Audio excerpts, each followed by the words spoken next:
Hello and welcome to the Tudor Cottage Diaries. My name is Heidi and you are welcome here. You join me a day after I was accepted to open the garden under the NGS National Garden Scheme charity Open Gardens. Save the date, it is the 13th and 14th of June 2026. We will be opening the garden at 12 midday and we will be closing around 4:30, offering teas and coffees and a plant sales area and possibly a few thrifty finds from David's barn at the bottom of the garden. Really excited to bring that to you. That said, yesterday was a tense day. The garden has really suffered with the current heat waves and the hosepipe ban in the south of England. We garden here on the south coast of England in the New Forest National Park, and it has been incredibly hot and incredibly dry. I don't actually remember the last time it did proper rain. We are using the well still, which is behind you, to water the garden, but it's not filling up as fast as it was, so we don't know how much longer we can sustain that. I have still got 5 water butts full of water that I've been holding off in case of an emergency, and that is to get some of the roses and keep some of the roses hydrated.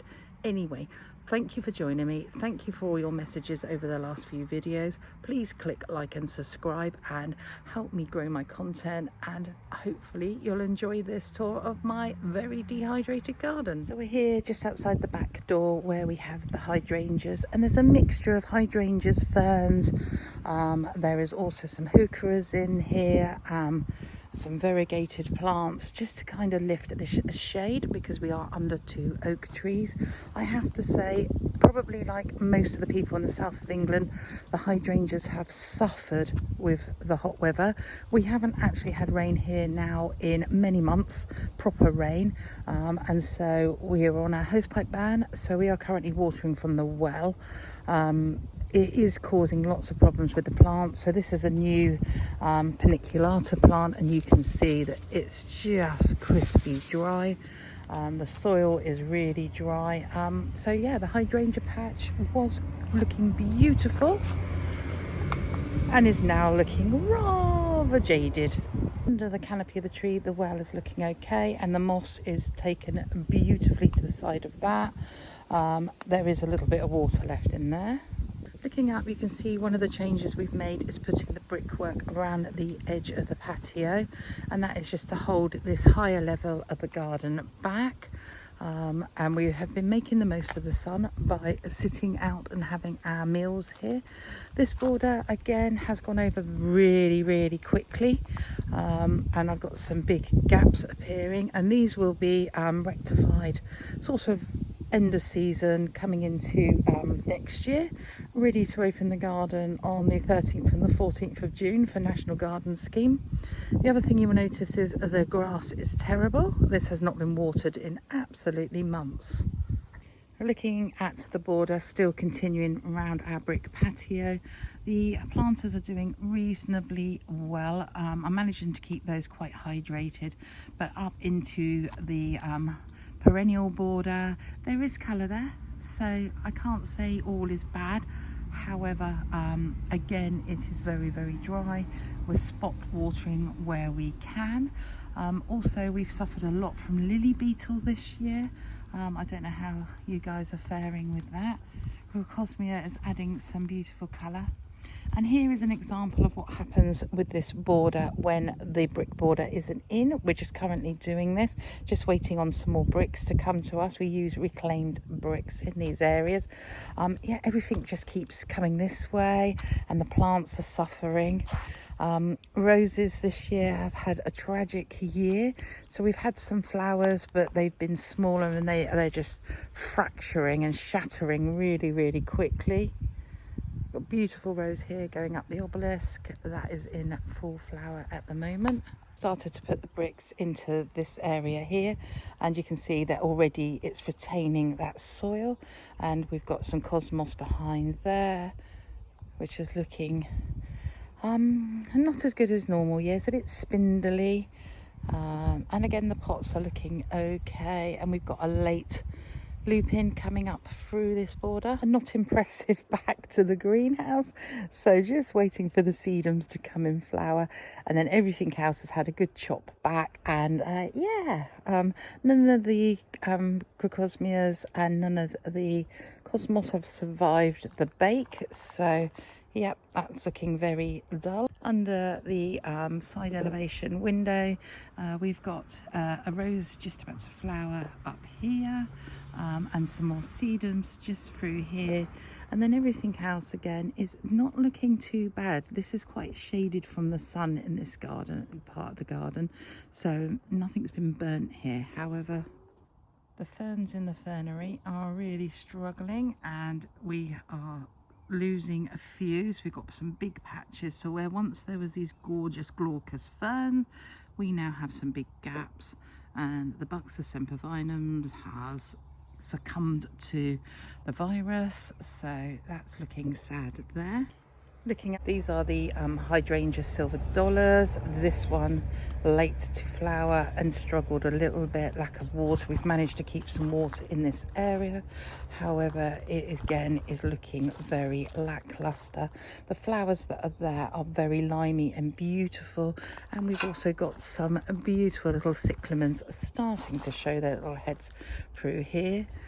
We'll go up to the gate. There's some fledgling doves just in front of you now. They've just left the nest, and then this is our side return, which has had a bit of a tidy, and it's lovely and cool in the summer. This border, we've taken everything out of it and put it back in with a membrane, a weed suppressant membrane, and it's got mushroom compost on top of that, and I'm planting and sowing forget-me-not seeds for the spring into that, and that's clearly that is purely because we were overtaken with ground elder in this part of the garden, and yeah, I just couldn't find any other ways of dealing with it. So this is quite radical, but at the moment it seems to be working, and I will get some more shrubs dropped in here. Beautiful dahlia here will stay. We've got a hydrangea there, a paniculata. I think that's one of the limelight ones. Again, we've got sedums here that are managing to sprout their way through the sleepers. Looking down the stable block, we've got the fig tree here with the beautiful acers in pots underneath, and a massive foxglove here, self-seeded.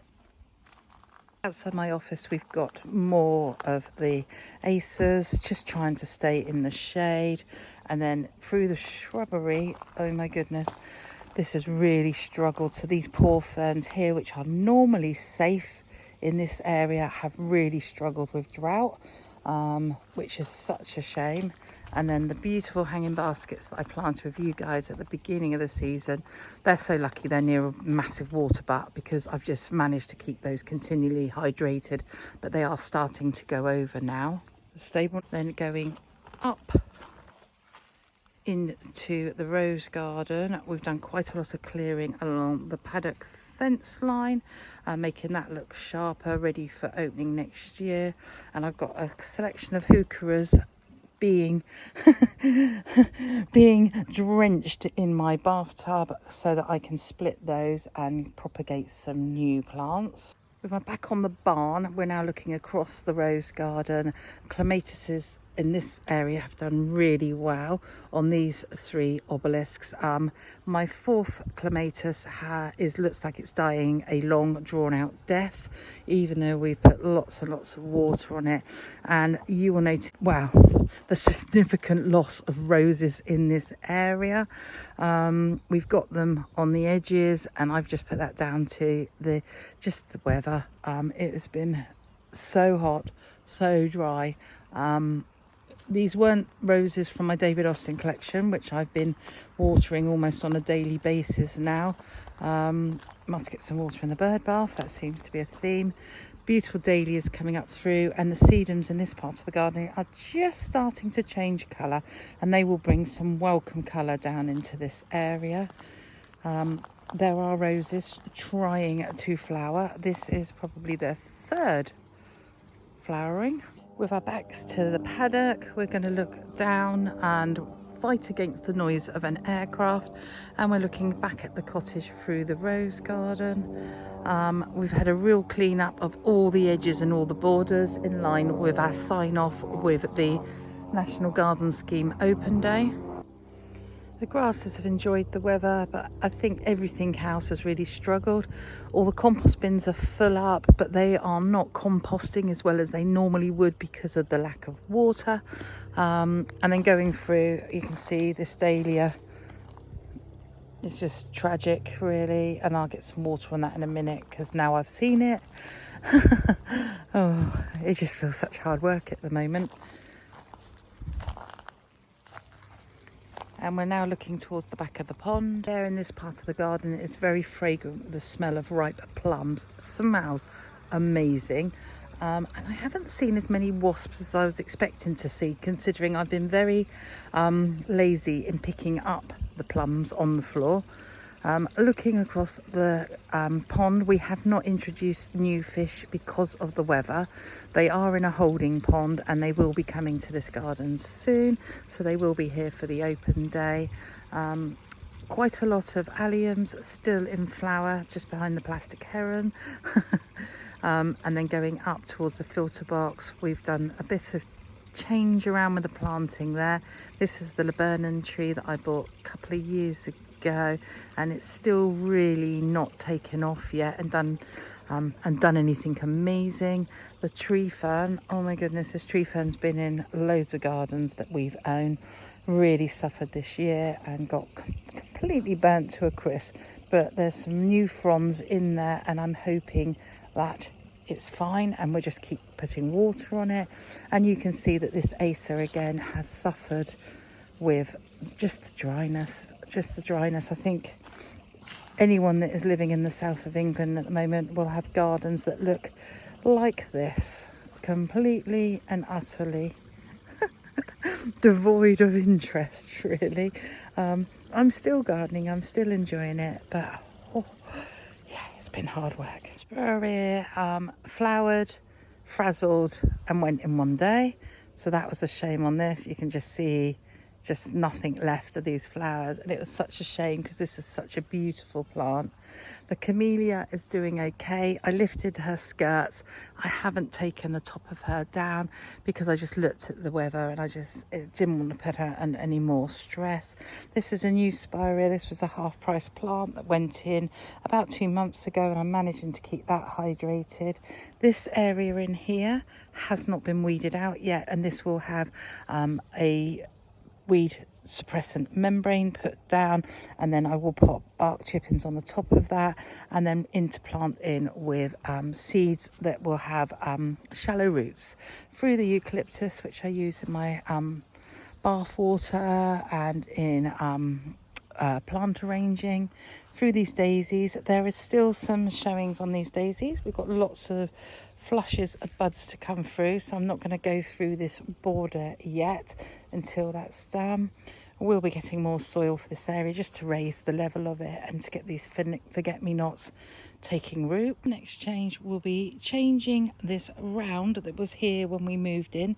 There was nothing in it, but there was a brick round in the middle of the lawn. These are incidentally Tudor bricks that go around it, and we're going to turn that more in ellipse shape, narrow the grass either side so it's about a mower's width, and just fill it then with more herbaceous perennials, leaving the tree, leaving the plants that are in here at the moment, but just adding to it to give a bit more interest into this corner of the lawn. The back of the beehive border is, again, what can I say, brickless, so we've got those bricks to replace. There's an aster on this corner that is just about to give us a beautiful purple colour, but this is half the size of what it normally is. The dog's barking is heralding the arrival of the postman, so you can hear all the dogs along the houses in the village all starting to bark. A spirea here, again flowered and dried up and was gone within days. And looking at the little fuchsia dancing around in the background there, that is providing some welcome colour in what has become quite a green part of the garden. And there is a move to put more hydrangeas into this part of the garden, but this is going to happen in the autumn now. I don't want to introduce any plants into this garden in the current state of the weather. Geraniums haven't really done well on the table in the back patio, but they have got colour and they are pretty. The roses on the back wall of the cottage have been amazing. Less so the herbs that they're underplanted over. Yeah, mint's done okay, but everything else has dried up and died. Victorian planter is looking quite colourful as we go into end of August. Just needs a bit of deadhead. The greenhouse is surviving. I've got wet mats under every single plant in here to hold on moisture. We're getting an abundance of tomatoes and lots of basil, and we have a melon ready to go. That's it for my tour of the back garden for August. Please click like and subscribe and help a YouTube channel grow. Please speak to me in the comments. I'd love to hear all of your commentary and speak to you about your gardens. And also please follow me on my journey as I head towards opening the garden for 2026 National Garden Scheme. Thank you and goodbye.